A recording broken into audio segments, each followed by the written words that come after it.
All right, are live on Facebook. Welcome, everyone. It's Hump Day. It's Happy Wednesday. Women Crush Wednesday, whatever you want to refer to today as. Um, this is our third night of doing our live discussions with Kiana, Lady Q, Conversations with Lady Q. I'm also the CEO and founder of Empower to Heal, which is a healing therapy based company. We do offer individual and group therapy as well as other services to provide um, some type of encouragement and support in your healing journey. So tonight we have a very special guest. Although all my guests have been special, we had a great conversations with Desmond Hardy and Davon Byers the last 2 days. They were awesome, and of course, I'm forever grateful for their willingness to do this live with me. But tonight is a special evening because I am on my live with my daddy. Rob. Kiana. Hey, daddy. Hello, Kiana, or Lady Q, as you call yourself. He said he was gonna try to be serious, but I told him no, it's okay. Let's be silly like we always do. It's okay. So yes. So I just wanted to again continue to talk about mental health. We're just breaking off into different subject matters just to help people understand that mental health affects and touches everything, all areas of life. And so while Desmond and I, we address different areas in one discussion, but primarily focusing on the need for men to be open to seeking mental health intervention. On yesterday, we talked about our youth with Davon Byers. So tonight, we're talking about fatherhood, the importance or the impact of the presence or absence on your mental health. Because it's important that we really start addressing this issue because it's actually become somewhat of an epidemic as far as children being raised in single parent homes versus two parent homes. And it's important for us to understand how do we support our children and how do we as parents even maintain good mental health when we have to be left to raise our children independently.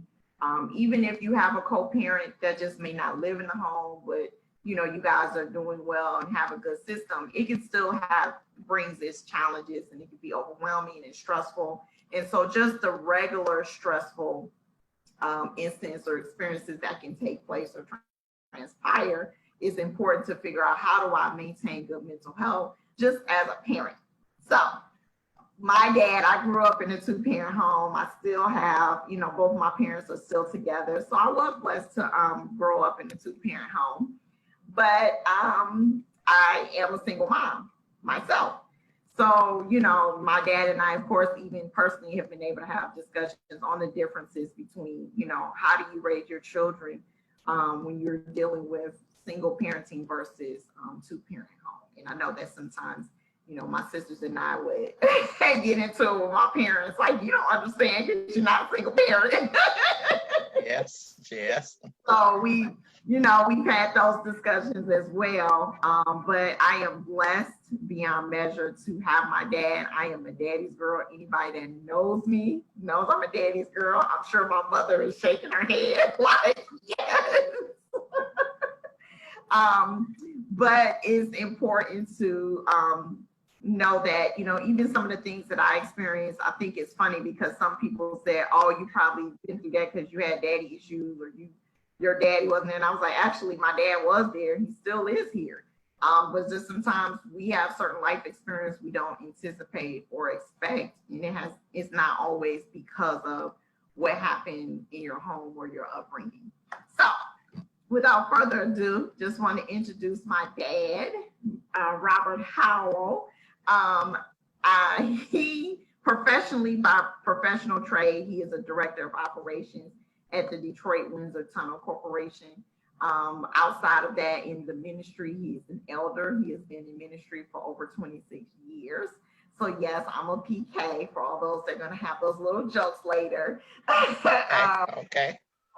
You know, my dad is in ministry as well, and he is also a very, very, very good architect. I've seen his designs just growing up, and so I remember just seeing him do designs and do his project, you know, engineering vein, working in that vein, and so he is good with at what he does. So, without further ado, Dad, hi. All right. All right. Ready for the first question. Hit me with it. Hit me with it. Oh, you just ready to get right into it? Okay. So one of the things that came to my mind, because I remember you sharing this with us growing up, was what inspired you or motivated you to be such a hands-on father to me and my siblings, to my siblings and I. Okay. That's a very good question. Um, One of the things that affected me early on, I came from a two-family home as well, with a father and mother.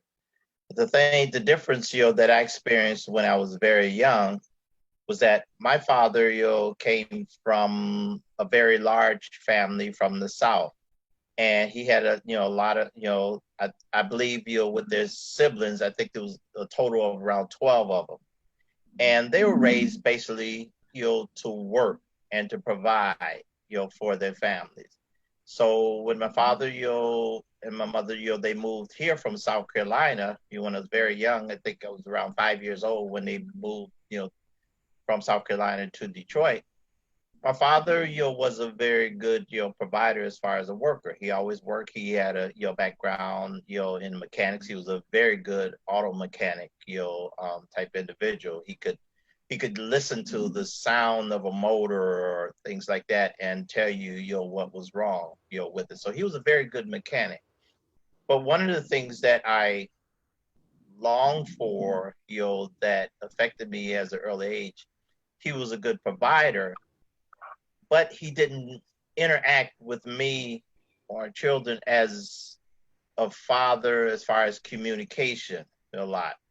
We never, went anywhere. He never, talked, sports with me, or we never sat down, and just talk about things of life as far as him trying to inspire me, to be a good man or be a good, grow up to be a good man or be a good citizen.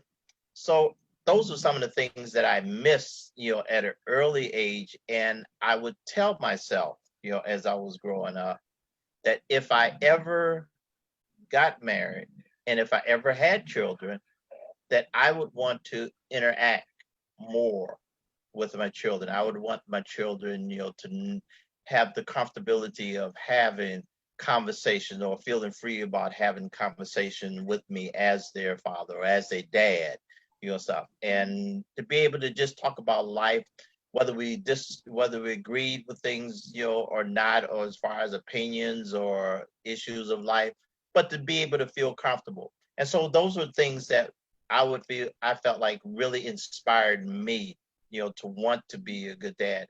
And early on, it was, even with that thought, I didn't think that I would get to a point, where I would have had children, and especially not be able to see a second generation of seeing grandchildren, basically because both of my parents, they passed away at a relatively early age. My mother was just in her mid 40s when she succumbed to cancer, and 6 months later, my father, succumbed, to cancer as well.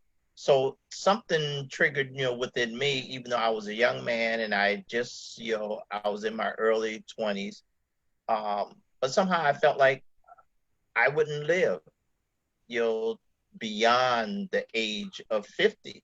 I guess for some reason I just thought that. And so I didn't think that I would ever, be able to, see a generation of children or grandchildren. But I'm so glad, that God had different plans, for my life. Right. So I've always appreciated you sharing that story, but I will admit that it wasn't until I got older and had certain experiences and even started to listen to different people try to, um, victimize themselves in the sense of, well, I behave this way or I do this because of how I was raised or how my parents were. And while those are factors that can impact your life choices as an adult, I do believe that we still have the power to choose um, our destiny and our path.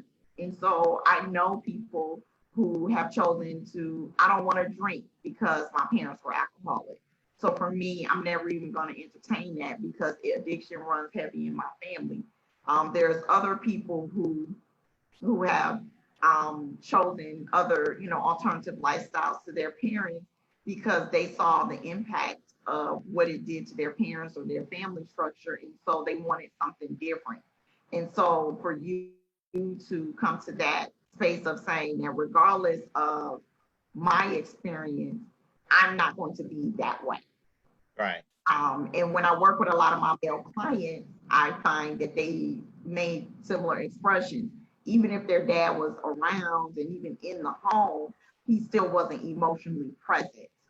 And that affected them. And that affects their ability sometimes to, you know, be comfortable in intimate relationships, not just with their intimate partner, but even with their children.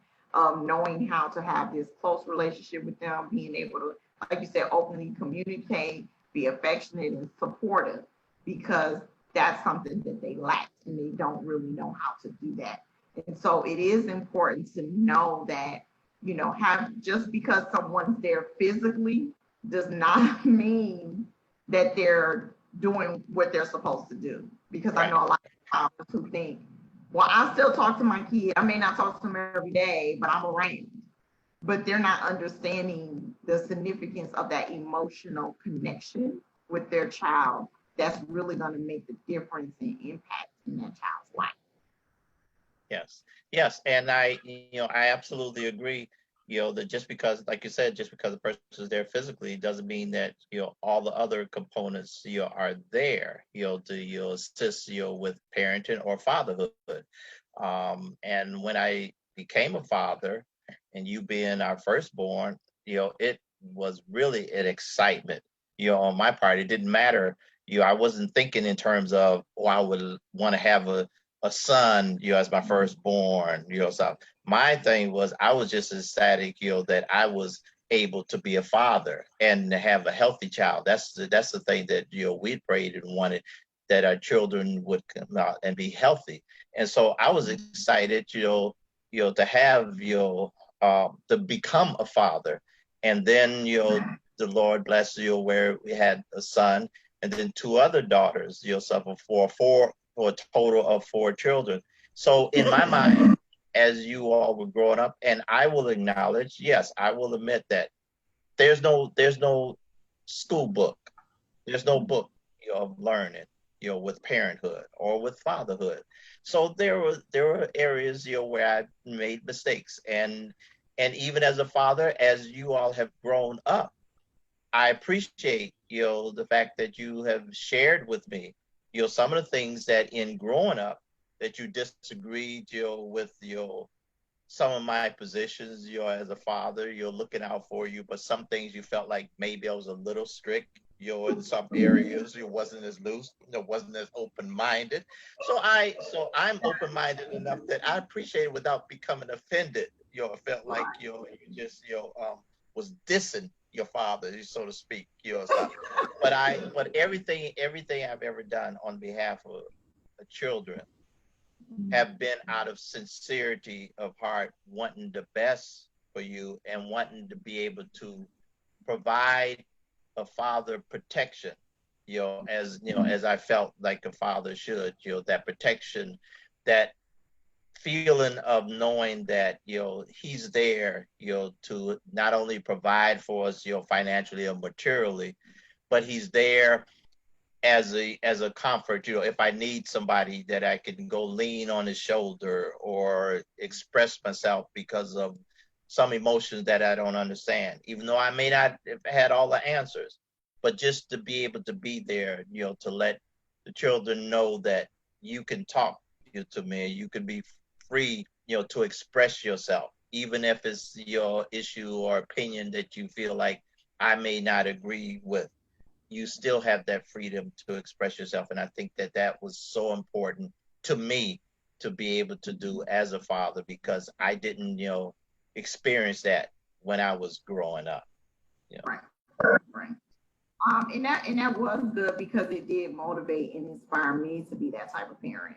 Like I shared the other night, where my daughters and I have pretty open communication, and I've been able to create an environment where they feel safe to express themselves. And it's not a matter of them thinking that I'm their friend and trying to be cool and down with them. It's just a matter of them understanding that mommy has wisdom and knowledge that she wants to be able to share and impart into them that their friends can. And, being able to put them in a space where they don't feel like, oh, I can never share this with my mother. I can never go and talk to her. Because waiting until we got grown to try to establish that type of relationship just probably would have been too late. And so I think it is important that, we're able to have that, because I know now, even to this day, my siblings and I still call on you and just talk and confide in you, and, and just, discuss things that's going on with us, even things that we may not want to talk about with other people, but we feel comfortable calling and talking to you. So I think it's important that, people understand that even if you're not physically in the home with the child, open, communication and dialogue is significant to Right. in that parent-child relationship. And with technology, I always tell, individuals, if you're not in the home, it doesn't stop you from communicating. You don't just have the phone now. Now you got all types of video chats and messengers and all types of ways to communicate with your child, because almost every child has a phone now. Right. So, right. Most children start getting phones when they're 5 and 6 years old, and whereas most of us, didn't even get our first cell phone until we became an adult. So Right. it's removing all those excuses to say why you can't communicate with your child. I do understand that, there are situations where people try to keep their child from the other parent, which is not fair. Because I do want us to touch on that and the things that you and I, and even you as a granddad, has seen the effects on when, the child feels like they can't be near or with the parent, either because the parent is choosing not to, or, someone else is choosing to keep the child away. So it's important to understand that the presence of both parents, whether they're in or out the home together, is very, very crucial to a child's mental health, because a lot of the teens that I have worked with up until this point, that's part of their issue, the parental relational issues that they're watching their parents go through, that then has an impact on them and their state of mind and their emotional well-being. So, right. Do you have anything you want to say in regards to that? Well, I think that it is very important, that both parents, work together, for the sake, of any children, if there are children involved in the relationship. We're living in an age, where there are a lot of single family homes, and I give kudos, to those, that are raising their children in single family homes and stuff. I have much respect, for them and for the issues that they face on a daily basis. But I believe that, if both parents are still around, whether there's together or not, that there should be that bond of communication and cooperation and respect, where they still do what is best, for the welfare of the children, and not impede, the communication or the relationship, of one another. They should actually encourage that. Even if the parents are not together, they should still encourage a relationship, between the other, partner and them, and their children, for the mental, welfare of them, so that they will know that we have two people that care for us. I tell people, from time to time, it takes two, and the children are always a composite of both parents. A child is not all, the characteristic of one parent alone. A child is a composite of both parents. So there are characteristics that's going to be found in a child that's related to both parents. So one parent should never, feel like all the negative that that they see in a child, that they point out that that's all, the other partner, or the other, um, parent, fault. They should never do that. It should always be a positive, type speaking, so that the child can feel comfortable with both parents, whether they in the home where both parents are there or whether they're in a single family home. A child should feel comfortable to be able to communicate with both parents at all times. So what are your, just because I know, and we talked about this in the last two discussions about, mental health being kind of shunned away from our parents and our grandparents' generations, and how it's impacted us. So what are your thoughts and perspectives on mental health now, and what do you think were some of the barriers or challenges in embracing it back in the day?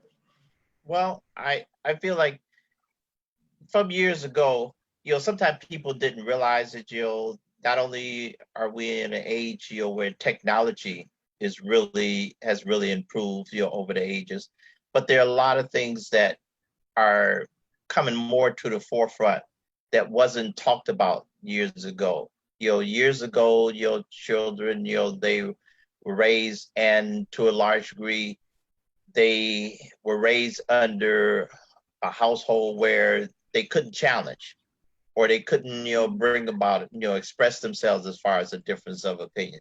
And sometimes they cause some of them, to be develop a attitude or a character of low self-esteem, about themselves, because sometimes they were berated, to feel like they were nothing. You have to just listen to what the parents say, and whatever the parents say, that goes, and you can't question it. You can't bring about a challenge. So they grew up, feeling insecure, sometimes even within themselves. Not only is low self-esteem, but sometimes feeling insecure that they didn't have the ability to do. And so consequently, a lot of people, maybe have stifled their own potential, for development, because they didn't grow up in an environment where they were encouraged to reach for the stars, so to speak, or motivated to, you could do whatever you put your mind, to do. Sometimes they were just berated that you're dumb, you're stupid, you don't know nothing. And that affects a person's mental, attitude, and it affects, their well-being and their character, as they grow up. But when a person is inspired, to know that you can go beyond even what we try to encourage our children, you can exceed and go beyond what your mother and I, have accomplished yourself. So that leaves the child, with the open venue, to feel like, then I'm going to continue to strive. And that's what parenting, should be. And fathers should be there to support, that, and let a child know that even when you fail in a thing, don't give up. Just keep trying. Just keep on trying. And sometimes, that happens even in some relationships. And that's why I've striven, to be supportive, even in some relationships that you or other daughters have gone through, with the marriage or relationship. I strive to be there, not interfering, but at the same time, I've always wanted you to know that your dad is here, stuff. If you need me, I'm here, stuff. And that's just the way, I felt about it, because of that love, because of that concern, stuff. I didn't want you to ever feel like, because something failed in a relationship, that means that that's the end. No, that's not the end. yourself. You learn from your experiences. That's what I look at, different trials or different tests that come along. I take the attitude for myself. This is a learning experience. So what am I going to learn from this so that I can move on and do better as I move on? Like, So would you, as a granddad, do you promote therapy and counseling and or mental health interventions at this stage? Having um, that. absolutely. I love all my grandkids. I love them to life. Stuff. I'm so proud. As I said earlier on, I never thought that I would live, to see, the second generation or grandchildren. So, and I'm extremely proud of having your grandchildren and being able to interface, with them. And so, whatever helps it takes, for them, to fully develop themselves, from a mental standpoint or from a spiritual standpoint, so it helps them, to be confident within themselves. I'm all for that. And if it requires, some assistance, outside assistance, through therapy and through prayer and through counseling, I'm all for that. I never feel like, everything can be accomplished, and just ignore, the outside agencies that God has allowed, to be planted in this earth, and people that have the ability and the wisdom, to be able to reach out and to help people, to overcome perhaps some things that they have experienced in life that they may not know quite how to deal with. So if God has planted someone in the earth, people in the earth that have the background and the ability to be able to do that, God bless them. God bless them. Yeah. Well, I promised my dad I wouldn't keep one for an extended period of time. I do think that we touched on a lot of good things. Just summing up the importance of being present, not just physically, but also emotionally with your children, uh, whether you're in or out the home, whether you're sharing the Right. home or not. Still make efforts to be present. And I know a lot of men, because I have a lot of male friends, I have a lot of male clients and different things that, express challenges where the mother tries to keep the child away from their dad, which I don't agree with. I know that me as a single mom, I've had my share of challenges with my children's father, but the one thing I've always been conscious of is I don't want to be the one that keeps, him away from them. That has to be a choice that either he makes or they make. But even then, it's not for me to encourage, separation for them, because I know the impact that it can have on my girls long Right.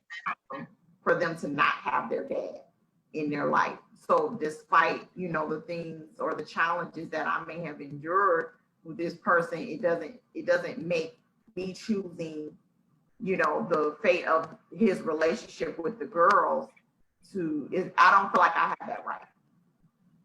So because I think that it's important that they have access to, at least a little bit of what I had. They won't have the whole package because we don't live together.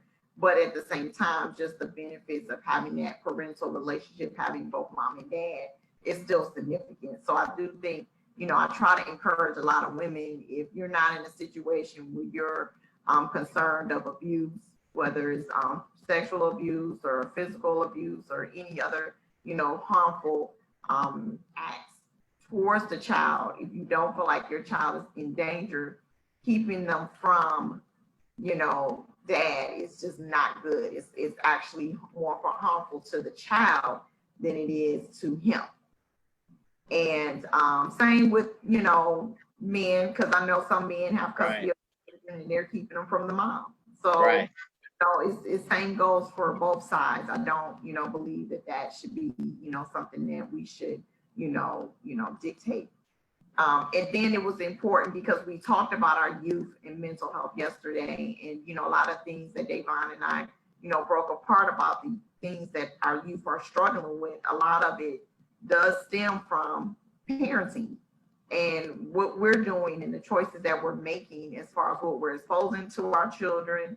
And again, you know, how we're dictating the relationships with each parent has a really, really significant impact on our children's mental health. And so we have to be conscious of that in order for our children to become healthy and whole and not struggle with some of the things that they've been dealing with. We have too many teens dealing with depression and anxiety and addiction, Right. leading down to suicide, being, you know, unhealthy in how they handle their, you know, their emotional challenges, to include, you know, cutting and self-harm, other self-harm acts, just to try to self-medicate their pain. So, you know, it's just to help bring awareness on how do we understand that the things that we do just on a regular day-to-day basis in our regular life choices, how it impacts one's mental health. And so that's part of, you know, the main goal of us having these different discussions each night, is to help everyone understand that mental health affects every area of our life. True. And so it's important that we continue to talk about it, we continue to educate ourselves and become more conscious and aware of what we're doing to maintain good mental health for ourselves, our children, and our families around us. So, Dad, thank you for. Okay.